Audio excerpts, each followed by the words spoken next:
Assalamualaikum warahmatullahi wabarakatuh. Perkenalkan, nama saya Mary Eka Putri, NIM 1904-2018. Pada mata kuliah Politik Kebijakan Publik ini, saya akan menjelaskan tentang kebijakan publik.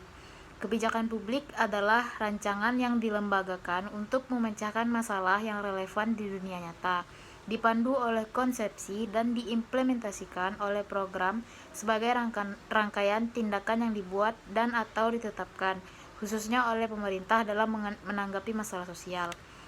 Ruang lingkup dari kebijakan publik sendiri yaitu sangat luas, mencakup berbagai sektor di bidang pembangunan seperti kebijakan publik di bidang pendidikan, pertanian, kesehatan, transportasi, pertahanan, dan lain sebagainya.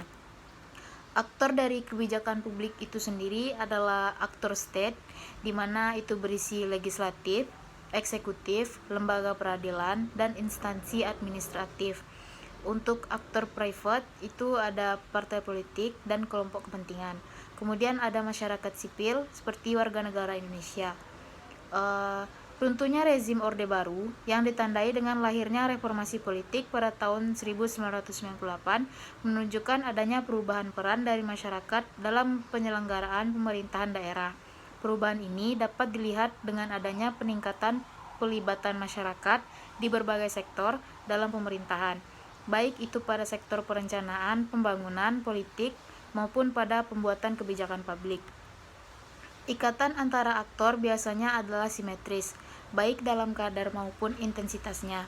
Aktor saling memasok dengan sesuatu yang berbeda dan mereka berbuat demikian dengan intensitas yang semakin besar atau semakin kecil. Yang kedua, ikatan antara individu harus dianalisis dalam konteks struktur jaringan lebih luas. Ketiga, terstrukturnya ikatan sosial menimbulkan berbagai jenis jaringan non-acak.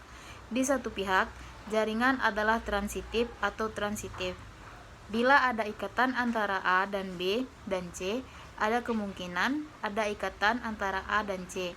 Di lain pihak, ada keterbatasan tentang beberapa banyak hubungan yang dapat muncul dan seberapa kuat hubungan itu dapat terjadi. Akibatnya adalah ada kemungkinan terbentuknya kelompok-kelompok jaringan dengan batas tertentu yang saling terpisahkan satu sama lain. Kemudian keterlibatan. Tidak adanya keterlibatan masyarakat dalam perumusan suatu kebijakan atau model elit akan berdampak pada ketidakefektifan suatu kebijakan publik yang dihasilkan.